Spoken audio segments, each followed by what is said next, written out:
So we're on to episode 3. This one was I've heard a ton of people just glowing about this episode, loving this episode. So going back to what you were saying about Ellie when she is goes and digs the knife into the mushroom zombies. Uh, In the what is that? mushroom apocalypse, The mushroom apocalypse, as they called it. mushroom zombie apocalypse. Yeah. What's that kind of signaling? Because it was something that it was. They spent so much time on it that it obviously indicated that it was contributing something to the overall story or her story. But what is that? Is that like a scene? Was that exact scene from the video game? I think it was like maybe not the same way. Like I was trying to remember back because it's been so long, but like I do remember that a point like that where it's like this like weird. It's like this cool intimate moment because it's just like Ellie by herself and Joel has no idea where she is. And it's like she has this perfect moment like after their conversation earlier that was like, oh, like I've like Joel's like, oh, I've killed a bunch of them, and like she obviously hasn't. And it's just this perfect moment of this thing like trapped in the rubble.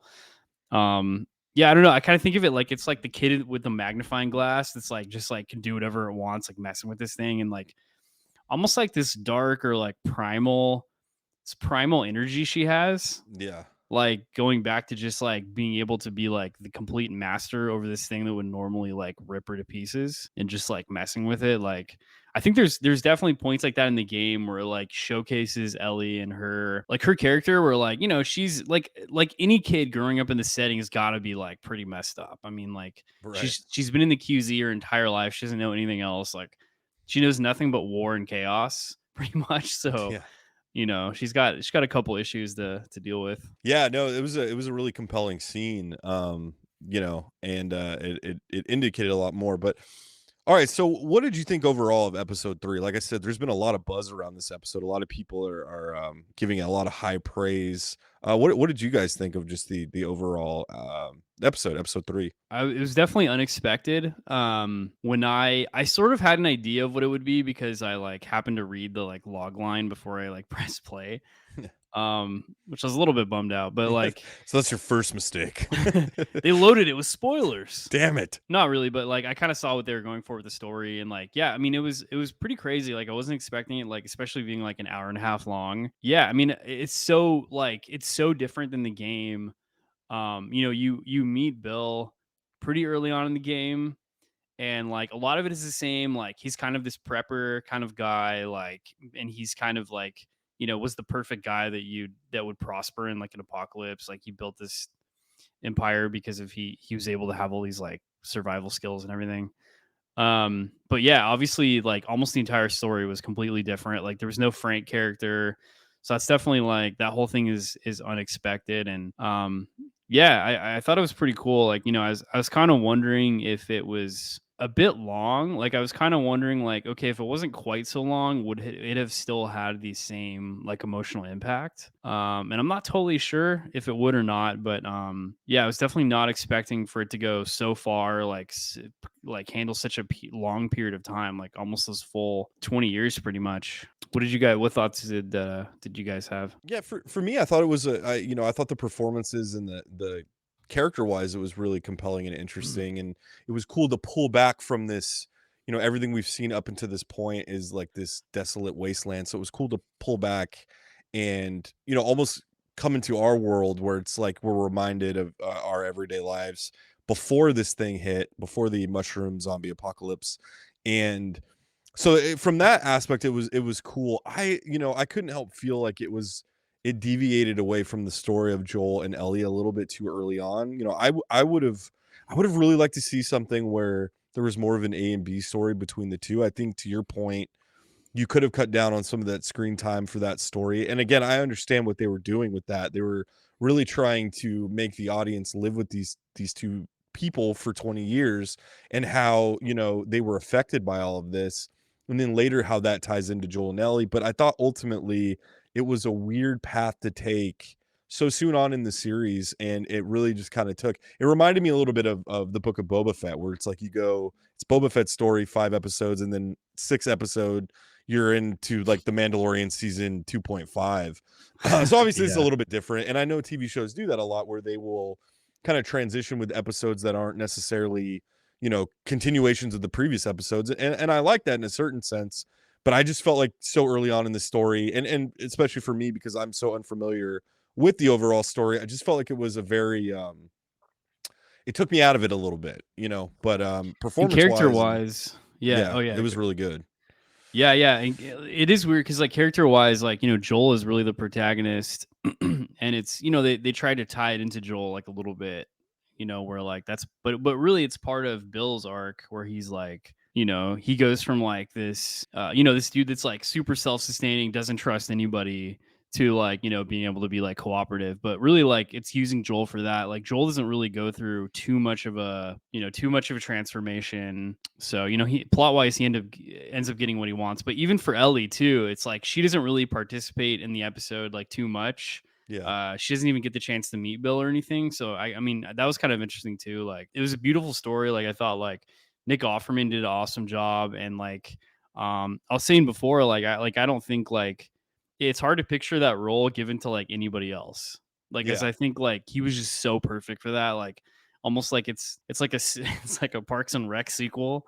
yeah, But he was really funny. Like, I especially love the stuff in the beginning where yeah. he's I think like, it "You played. new world order, Jack beating thugs," or whatever he says, and then it's Yeah, like that whole like montage, and then the way it goes from that into what it did was pretty great. I do think it's very it works really well in the Parks and Rec universe and the continuation of the Ron Swanson story. It makes it even funnier. But yeah, I mean, great, perfect casting for that. And I like that they played against stereotype. I like that you didn't know where the story was going until they presented it, and I thought that was really cool. And I thought the characters were really well rounded, and what they brought to each other and pulled out of each other. Um, I think was the point of the story. It's to remind the viewer of the humanity of the story, and in that regard, I think it was cool. I just kind of wish it was done in a different way that didn't exclude Ellie and Joel's story so much. I would have really liked to see kind of the journey and their bond continue. Especially And because to you said do it it was an hour in and a half. I mean, that's a movie. Yeah, and to do it in episode 3, Yeah. is pretty soon to pull off something like that. But yeah, but I think my last thought on it was like the end. I just really loved the end shot too, where it's like this wide shot through the window where they are, and when he's like, "Don't worry, I left the window open so it wouldn't smell." Smell, yeah. And we kind of see them like riding off in the truck. For sure. What did you think about it, Vinny? Dude, to add in, I thought it was absolutely beautiful. I agree that with the story that's been going, it kind of like put that off to a side. I think we were talking earlier about it. I feel like this would have been a fantastic like bonus feature to go along with the show. I don't know if that would be like after the series is over or like just a standalone thing, because I feel like showing the background of the small character in the game and the small, obviously super small character in the series, I feel like it gave a lot of background to kind of the universe of what they're trying to establish in this TV show and The Last of Us and the mushroom apocalypse that you guys have trademarked. TM. And we're just running with now. T-shirts are coming. And I do see now just to say one thing, like I do see now kind of what they're going for, whereas like the game was a lot more about the spores and stuff in the air, and like they're kind of doubling down in the show with the fungus, the fungi, and like the roots in the ground and stuff. Like it was pretty cool, like at the end of the episode 2, where it's like he shoots the one guy, and then it's like, I don't know, the roots are connected underground and kind of like wakes up this 2. other I love horde. That kind of gives it something. Yeah, I love the fact that you have played the game and your retention for the game is way better than mine. You've beat you've played both games. I'm in the midst of the second game, and then Eli's never touched any of it. So I feel like we have. That's not true. I downloaded after last week's show. Did you? Eli is a downloaded the complete remastered. idiot and knows nothing. He's just a complete dumbass dunce that He's doesn't just a understand how the doofus. mushroom zombie apocalypse really works. He wouldn't understand, dude. But yeah, the mushroom zombie apocalypse. I think if they gave me the complete control over that show, that's what I would have pitched. I would have been like, "This is what we're calling it." Yeah, but Last of Us is a famous IP. I understand that, but now it's called something different. But is it funny? Cause Can you sell shirts off of it? You can. You have. Okay. Well, what about these? Not these shirts. not ones that have funny mushrooms cartoons on them. Yeah, yeah. I think that's probably the most compelling thing to me about this story is the mushroom, like the cordyceps mushrooms becoming the thing that turns people into zombies. And I loved his explanation too, just kind of going back where he was you know, she was like, well, all we learned about is a dumb government that couldn't stop a pandemic. And he's like, Yeah. well, this is how, like, this is really, you know, is like a foodborne thing. And it was the evolution of these mushrooms. And that's like really interesting. And I've never seen anything like that. So that's what I'm Yeah, enjoying because about they it. kind of explain it too, which is like something that Walking Dead would never do is Right. explain something. Right. I thought I saw this meme too that was funny. Like this meme's going around. It's like Jared Leto is 51 and Nick Offerman is 52. They're only a year apart. How is this possible? And it's like a picture of the two of them, and like Nick Offerman's got his big like gray beard and Yeah. everything. He And the guy is- responding is like, I'm no fan of Jared Leto, but this is a pointlessly cruel comparison. How is he supposed to live up to Nick Offerman? That's so good. What a great twist. Dude, Nick Yes. Offerman really is the perfect character for this, or perfect actor for this character, man. And I love that you didn't. What's up? I was just gonna say that is true, and Yeah. I credit where credit's due. The guy who played Frank did a really good job, but they Yeah. butchered the wigs in those scenes, some of those scenes. I just Get want off not your every wigs, scene. knew you were dude. gonna Not- say it. not dude. every I knew scene. you were gonna say it. Not every scene. I don't know why you don't have Nick Offerman just grow his beard out. I don't understand that for the life of me. Daniel Day-Lewis can go freaking as Abraham Lincoln to a cafe and Like as a order maniac, coffee though. in a. Yeah, and I'm saying split the difference. I just don't understand. They Like, also had him like do a lot with his hair too, where he's like he pushes his hair back. I He's know. Yeah. It's like, dude, You just can see it separate from his skull a little bit. like They're take. like it's we- fine. Dude, that comparison. one set was like I know. was like $1 billion. So we have here's the what I'm sets, saying. dude. cheap who cares cheap about the out wigs? on a couple of the sets. Say, you know what, No. this set can look a little shitty. We need to put some more into Offerman's wig. Like that. Let's put a cool 100,000. It like we'll get like it laser scoped. Like we'll really do this thing. You know, We'll put like some if they can plugs. make. It's gonna be permanent. He can never get it off, but it's gonna look good. If But they he'll just always hire be the reminded. Moss person to do his wigs, it would be stellar, dude. Yes. Yeah. Use Unreal Engine on his head, dude. Unreal 5. That's Danny, what I'm where's saying. Danny? Where's the Moss guy? Yeah. Get him over here. We Come need on. the Moss guy. Look, you got to tell the Moss guy when it's time to go. It's time to go. Okay. The Moss guy's just having a cigarette. Like, oh shoot, Danny, get in here. He's like, I thought You're my job needed. was over. What are you talking about? His wig looks immaculate. Danny. What I wanted to add about this episode, I don't know if you guys felt the same. Dave, I think you mentioned earlier talking about how like the scene of Offerman pretty much getting the town to himself, and then the way that they kind of like put it together with him going to the store and getting fuel and all that stuff. It was Yeah. so good. And then once he found that guy Frank in the trap, for like the next 15 minutes of the show and like the piano and stuff, I was so tense because I was waiting for Offerman or the other guy to attack. I don't know if you guys felt that too, but like in the whole piano scene where the guy is playing and then Offerman's like, no, not that song. And then he goes on to do it. I was waiting for like him to get strangled and Offerman to like No, fucking dude. murder this guy. dude. Somehow I knew like what it was gonna be. I'm not sure how exactly I knew that. I think But it was I- that scene. I think that scene for me was Yeah. like it was different, and that's see what I was what you saying mean, though. before. Because I was watching it with my wife and she said the same thing. She was like, I would never let him in the house. There's no way. Yeah. So I was just waiting for all hell to break loose, and then instead they just went at it, dude. All hell did break loose Also, in a different way. I hope someday in my life I'm as excited for something as much as like Offerman was excited for that strawberry. Dude, That yeah. scene, dude, where he like orgasmed from the taste of a strawberry. I was waiting for them to just put Offerman's face in the dirt and I like the shot of him collecting rainwater in the barrel. it was so well done, dude. They did such a good job. Yeah. Minus the It's wigs. illegal. So next week's episode is titled "Please Hold On to My Hand." I'm not going to read the log line because, as Dave has shown us, that's Please don't. kind of a spoiler. So, episode 4 is coming up. I'm looking to see, especially 10 episodes. Please, I'm in the bag for this thing, and I'll keep going on it, man. Can I just say too, one I'll get on my soapbox for a second. Why do we still do next week on freaking crap Give at all the end of it? away. At the end of the episode, dude. Yeah. Like seriously? Yeah. Dude, I won't watch it, dude. I'm like, no, I want to experience the episode. It's like, Yeah, I feel like that Am I was alone? something they did before the internet, and then it's kind of stuck around. dude, but yeah, like, it's such I like think a that's what it 90s, is. Yeah. such a 90s thing to be like, tune in next week to see what happens. This crazy thing happened, but you'll forget by then, so you'll be surprised.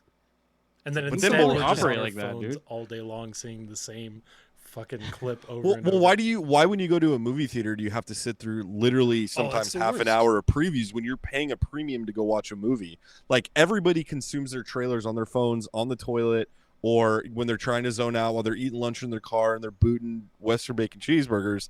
Like I don't That's just understand why. you.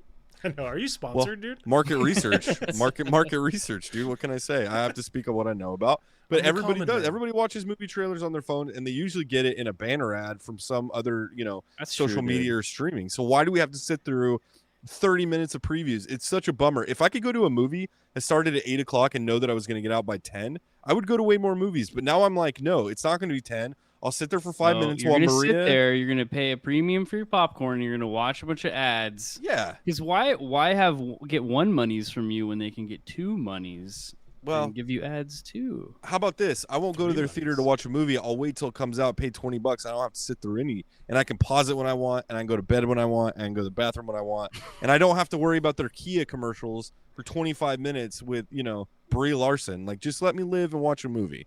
That's my rant. Thank you guys. I'll see. You I'll can't see live later. and All right, watch a movie. You Have gotta a good night, dude. Living is watching movies. Oh, Oh, that's a good quote, dude. thanks, man. I'm making T-shirts tonight, dude. Wow, you're gonna make that one, and you're gonna make the new Mushroom Apocalypse Zombie one, Apocalypse, and yeah. they're gonna be really good. All right, so See- Dave, what is your grade on the series so far? Oh, you're gonna put me on the spot. put I you don't. on the spot. Yeah, I mean, I was kind of negative on it originally.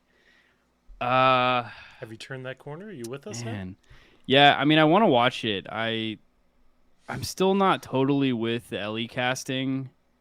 I hate to be that guy and like be hung up on one thing, but It's a big I thing. guess I'll give it a. She just hasn't grown on me yet, and maybe that'll happen. I'll give it. I think I have it at a B, a solid B right now. Nice. I don't want to disrespect it by giving it a B minus because I know you hate when you put that No, I've minus on adopted it. that. I think everyone since you've said that, I've been throwing a minus on it, even in personal text with Eli. We'll see, the text and I is a think C like plus. it's all going pretty fast too. Like they're going through the game pretty fast, and I think like I saw something. I don't know if this is true. If like the whole first game is the first season, which I was hoping that's where they're going to go. I guess is a good call, like emotionally and everything. But that's going through pretty quick, and like Yeah. I don't know what they're gonna do because the second game, like I said, like Ellie's older. Like there's certain things that are different. So it's gonna be interesting, like how they do that. Like if they're gonna start shooting that like in a couple months, it's like I don't know. Which at that point, I think it would be pretty cool to be like a limited time, like not limited time, but like limited series of like 2 seasons, and then they're out. I don't know how the second game ends yet, but Yeah, I mean, otherwise, I'm like, is this getting into Game of Thrones territory where like they're just gonna start winging it after that, and it's gonna suck, or yeah, what's gonna which happen? maybe they could pull it off. I just feel like certain shows get to a certain point where it's like, okay, you should have stop, and they just keep going for money. Oh, you don't think Walking Dead should be 12 seasons, or Dude, I've tried so many 12 times seasons to and rewatch that and shit. 2 prequels series. Yeah. dude, I can't believe it, dude. Yeah, it's crazy. Like, And then they there's just- people that love that show, but I just like when I found out that it like the writers had nowhere for it to go, like in season 4, I'm like, dude, I'm out. I stop at season 4 every single time, and then I feel bad because Paige has to deal with it. But like once a year, I'm like, all right, babe, I'm gonna watch it all this time, and then I get to season 4, then I just stop. You're like, But it's like the season 4, 5th dude. time now. So Stranger Things is season 4. Are you still in for that, or did you give up on season 4? I'm still watching it. They do a good job. Yeah, that's a whole nother thing though. I don't know. Like that's cool because it's its own thing, so they don't have to Yeah. deviate from like what people's expectations are. But that's good to know that Eli was saying was negative on it. One reason because like he was super over zombie stuff, and like I'm with you too. Like I feel like when the game came out, it was like prime zombie time, and now it's like 10 years later. But yeah, it's good to see that you like want to actually watch it, Eli. That it seems like you're a little more into it. Well, I it's just so well done that I think The Moss guy, I mean, did a great job. So and we always talk about Randy this. It's Moss? like if something's done well, then it's watchable, and you should be able to watch stuff if you've never played the game, and it should be a compelling story, and they shouldn't be basing the story off things they assume people already know, which is I feel like a trap that a lot of it's kind of like what Black Adam was to me, where it was like, well, you should already know who the hell Amanda Waller is. It's like, what?